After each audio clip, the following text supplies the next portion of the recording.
जय हिंद दोस्तों। आज हम लोग इस वीडियो में बात करने वाले हैं। ये हम लोगों का वीडियो कंप्यूटर फंडामेंटल सीरीज है, 15 नंबर की वीडियो है। इससे पहले हम लोग 14 पूरा वीडियो देख चुके हैं। इससे पहले हम लोग देखे थे मेमोरी के बारे में, मेमोरी क्या होता है, मेमोरी मेजरमेंट यूनिट क्या होता है, इसके प्रकार क्या होते हैं, सारी चीज़ें देखे हैं। आज हम लोग बातचीत करने वाले हैं कंप्यूटर जनरेशन के बारे में। Generation of computer. जनरेशन का मतलब क्या होता है भाई? पीढ़ी होता है। क्या होता है? तो पीढ़ियाँ, कंप्यूटर की पीढ़ियाँ हम कह सकते हैं, या हिंदी में जनरेशन को पीढ़ी कहा जाता है।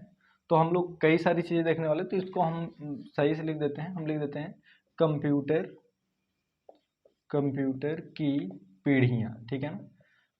पीढ़ी का मतलब आप समझ रहे हैं, जैसे आप हैं, आपके पापा हैं, दादा, उसके बाद उनके भी पिताजी, तो ऐसे करके ना जनरेशन एक चली आती है।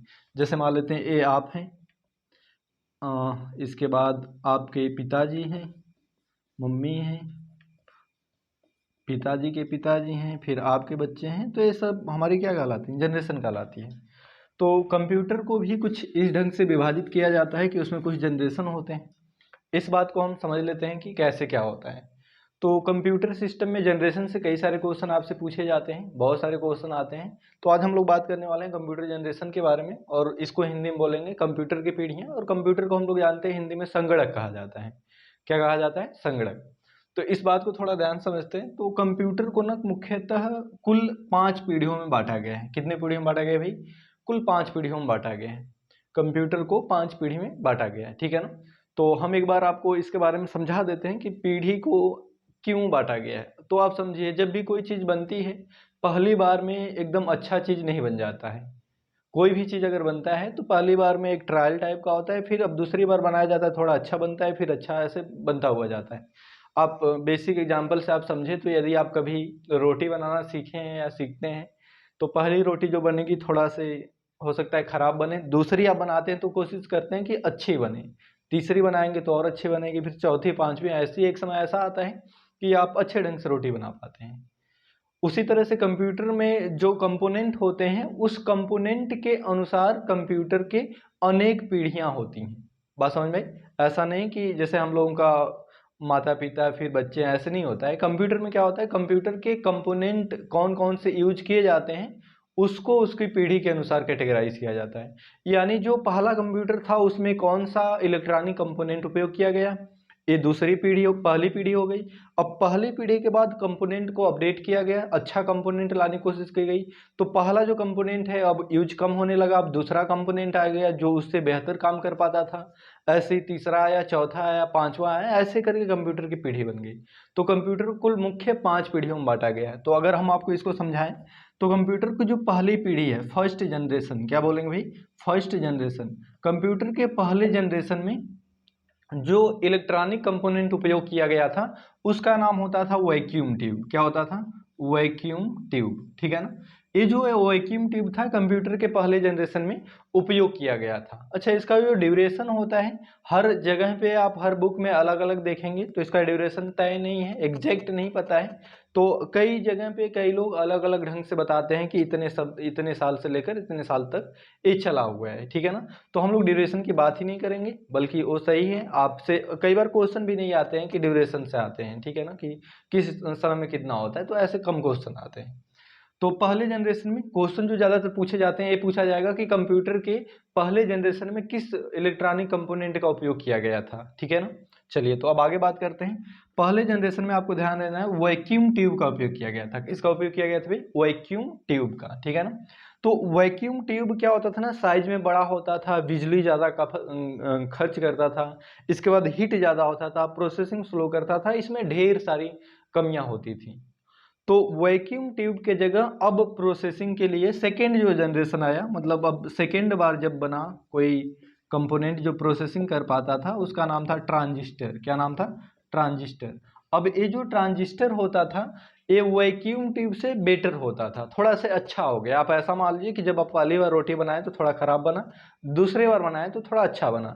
तो अब कंप्यूटर्स में वैक्यूम ट्यूब के स्थान पे ट्रांजिस्टर का उपयोग किया जाने लगा। ये क्या करता था भाई? प्रोसेसिंग करता था, तेज काम करता था। वैक्यूम ट्यूब की कुछ कमियों को इसने दूर कर दिया, पूरे कमियों को तो नहीं कह सकते, लेकिन कुछ कमियां जो थी जो ढेर सारी कमियां वैक्यूम ट्यूब में थी उसमें से, यानी ढेर सारी कमियों में से कुछ कमियों को ये सही कर पाता था, कर दिया। अब उसके बाद ट्रांजिस्टर आया, ये सेकेंड जनरेशन में आया। अगला होता है भी थर्ड जनरेशन। क्या होता है? Third generation.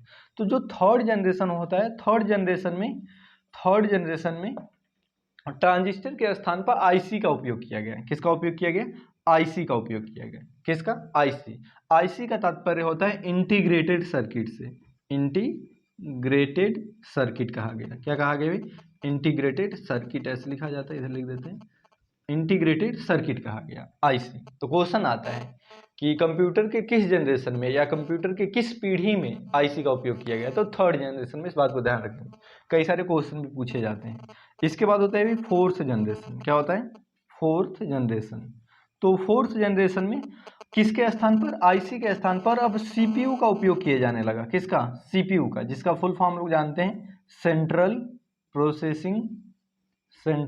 प्रोसेसिंग यूनिट कहा जाता था।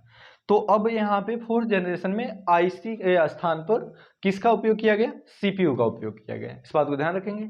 तो सीपीयू किस जनरेशन का उपकरण है? फोर्थ जनरेशन का है। अभी भी हम लोग जो कंप्यूटर का उपयोग करते हैं उसमें सीपीयू लगा होता है। तो कहने का मतलब सिंपल सा है कि ये जो सीपीयू होता है, क्या होता है? सीपीयू होता है। एक किस जनरेशन में उपयोग किया गया? फोर्थ जनरेशन में। ठीक है ना। इसके बाद जो अगला जनरेशन आया उसका नाम है भाई फिफ्थ जनरेशन। कौन सा जनरेशन? Fifth generation. ठीक है ना। तो फिफ्थ जनरेशन में हम लोग क्या उपयोग करते हैं? ULSI। किसका उपयोग किया जाता है भाई? ULSI। और ULSI का मतलब होता है अल्ट्रा लार्ज स्केल इंटीग्रेशन। इसमें क्या किया गया? ढेर सारे सीपीयू को एक ही में मिला दिया गया, इंटीग्रेट कर दिया गया। तो एक तरह से बड़े लेवल पे इंटीग्रेशन किया गया, सबसे बड़े लेवल पे। ठीक है ना। तो अब एक बार हम शुरू से बता देते हैं। कंप्यूटर को मुख्यतः 5 पीढ़ियों में बांटा गया है, और ये जो पीढ़ी है कंप्यूटर के इलेक्ट्रॉनिक कंपोनेंट के अनुसार बांटा गया है। यानी इसमें कि किस पीढ़ी में कौन सा इलेक्ट्रॉनिक कंपोनेंट का उपयोग किया गया उसके अनुसार विभाजित किया गया है। ठीक है ना। तो अब हम लोग बात करने वाले हैं कि कंप्यूटर के प्रथम पीढ़ी यानी फर्स्ट जनरेशन में क्या चीज उपयोग किया गया भाई? वैक्यूम ट्यूब उपयोग किया गया। आगे डिटेल में बात करेंगे कि किस जनरेशन में क्या चीजें कैसे होती थी, ये सारी चीज। अभी आपको बस इंट्रोडक्शन बता रहे हैं कि किस जनरेशन में किस उपकरण का उपयोग किया गया। ये 5 क्वेश्चन बन जाते हैं, मतलब 5 क्वेश्चन पूछे ही जाते हैं। पहला क्वेश्चन क्या पूछा जाएगा? पहले जनरेशन में किसका उपयोग किया गया? तो वैक्यूम ट्यूब। इस बात को ध्यान रखें। कंप्यूटर कुल कितनी पीढ़ियों में बांटा गया है? 5 पीढ़ियों में बांटा गया है।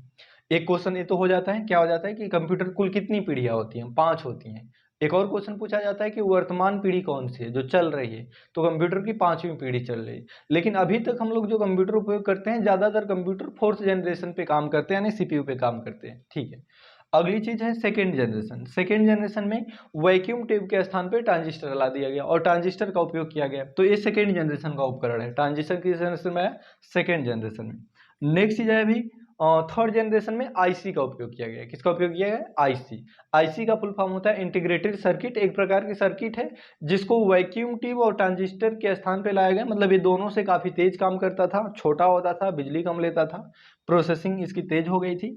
अगला जो होता है फोर्थ जनरेशन में सीपीयू का उपयोग किया गया। सीपीयू का मतलब होता है सेंट्रल प्रोसेसिंग यूनिट, और इसके 3 भाग होते हैं। आगे हम लोग डिटेल में बात करेंगे। इससे पहले भी हमने एक वीडियो बनाया हुआ था प्रोसेसिंग यानी सीपीयू पे, तो उस वीडियो को आप देख सकते हैं। ठीक है ना। इसके बाद नेक्स्ट जो टॉपिक है वो है फिफ्थ जनरेशन। फिफ्थ जनरेशन में सीपीयू के स्थान पर यूएलएसआई का उपयोग किया जाता है। यूएलएसआई का फुल फॉर्म होता है अल्ट्रा लार्ज स्केल इंटीग्रेशन। ये जो होता है सीपीयू, कई सारे सीपीयू को एक तरह से इंटीग्रेट करके मिला करके बनाया जाता है, तो इस बहुत तेज काम करते हैं। और ये फिफ्थ जनरेशन में रोबोट वगैरह में ये सारी चीजें यूज की जाती हैं। ये और फिफ्थ जनरेशन में एक टेक्नोलॉजी का उपयोग किया जाता है जिसको बोलते हैं एआई टेक्नोलॉजी। क्या बोलते हैं भाई? AI technology. इसको बोलते हैं आर्टिफिशियल इंटेलिजेंस बोलते हैं। एआई ऐसी टेक्नोलॉजी होती है जिसमें हम लोग क्या कर पाते हैं कि कंप्यूटर को ऐसा बनाने की कोशिश कर रहे हैं जो खुद से सोच समझ सके और उसे क्या करना है, कब करना है, डिसीजन खुद से ही ले सके। जैसे एक व्यक्ति होता है तो उसको कब क्या करना है खुद से सोच समझ के काम कर पाता है। तो फिफ्थ जनरेशन में ऐसे कंप्यूटर बनाने की कोशिश की जा रही है जो खुद से सोच समझ के कोई भी काम कर सके। और कुछ हद तक अब धीरे धीरे कंप्यूटर आने भी स्टार्ट हो गए हैं। बहुत सारे ऐसी मशीनें हैं, ऐसे कंप्यूटर हैं जो खुद से सोच समझ के काम कर पाते हैं। बहुत बड़े स्तर पर नहीं, लोगों की तरह तो नहीं सोच पाते हैं, लेकिन बेसिक कुछ काम कर पाते हैं। जैसे रोबोट का एग्जाम्पल हम लोग ले सकते हैं कि रोबोट जो होता है वो एआई टेक्नोलॉजी पर आधारित होता है, यानी रोबोट किस जनरेशन का कंप्यूटर माना जाएगा, 5th जनरेशन कंप्यूटर माना जाएगा। तो ऐसे करके कंप्यूटर कुल 5 पीढ़ियों में बांटा गया है। तो नेक्स्ट वीडियो में हम इसके बारे में पूरा डिटेल में आपको बताने वाले हैं कि ये कैसे काम करते हैं, कैसे होते हैं, यानी इन सभी के बारे में डिटेल में बात करेंगे, पांचों जनरेशन के बारे में। इस वीडियो में बस इतना ही, आगे पूरा डिटेल में हम लोग बात करने वाले हैं अगली वीडियो में। तो thanks for watching this video.